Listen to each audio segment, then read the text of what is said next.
Southgate lets his England side have a beer after perfect start. Injury update on Gareth Southgate: the strapping on the recently dislocated right shoulder remains heavy, stretching his shirt sleeve to its Lou Ferrigno-like limit. But he wants to run again.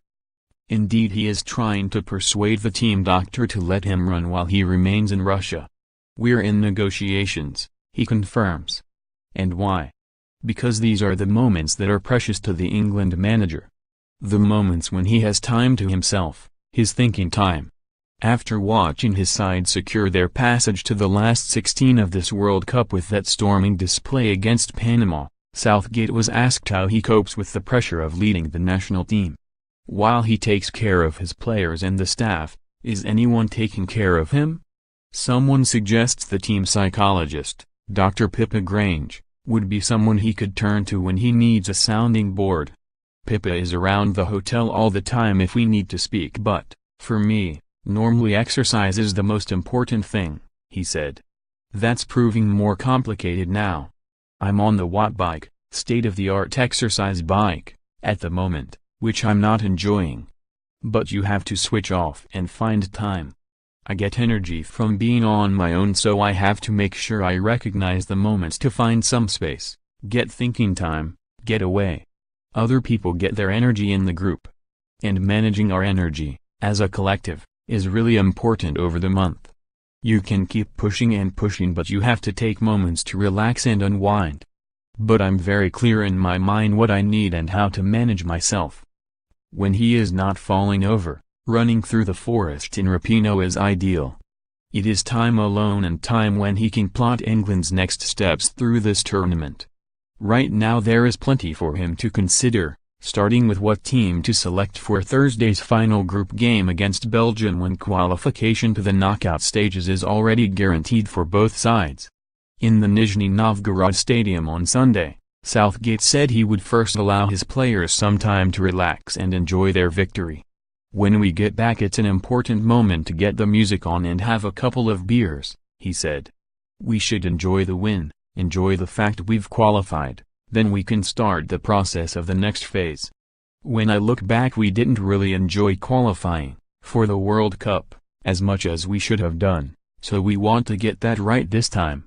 I was sitting out there thinking you don't often have moments like that as a manager at any level.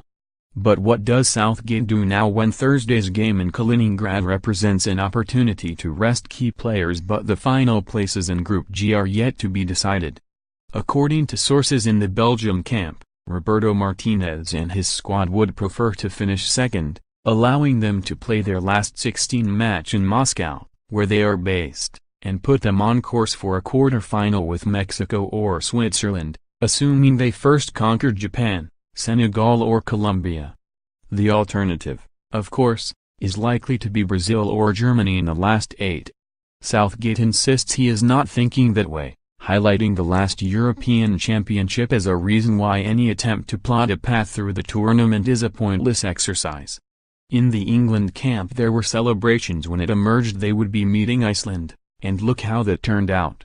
"For our country, that would be a very difficult mindset to have," said Southgate. "We want to win every game of football we go into. I don't know how we would go into a game not wanting to win and not wanting to play well. So that's dangerous territory if we start trying to plot and predict where we might end up. We had a favorable draw, we all thought, in the last tournament, and it didn't work out that way. We just have to keep playing as well as we can, keep preparing the team the right way, keep the momentum and keep the squad involved. That's the one thing I think is really important. Of course, resting players could be regarded as an attempt to diminish a team's chances of winning the game if they wanted to avoid Brazil or Germany. But Southgate is entitled to play the long game and pick the 4 remaining outfield players who are yet to kick a ball at this tournament, namely Gary Cahill, Phil Jones, Trent Alexander-Arnold and Danny Welbeck. Not only does it help keep the players sharp for later in the tournament, but it allows him to give others a break, including Harry Kane. "I think the Panama game would have taken a lot out of everybody, and there's a short turnaround between the game against Belgium and the next round," said Southgate. "We have to manage energy. We're better placed to do that because we keep the ball longer, but you could see the players at the end. It's taken a lot out of them. We have to consider everything. I felt it was important for Jamie Vardy, Fabian Delph and Danny Rose to play. There were 4 or 5 others I'd have liked to get on the pitch as well. I've got to think through all of those things, competition for places, players who need match minutes and keeping the unity of the squad. And Kane? He might want to maintain his challenge for the Golden Boot, but Southgate stressed the need to make decisions that are right for the team. Decisions he may well reach when he is next out on a run.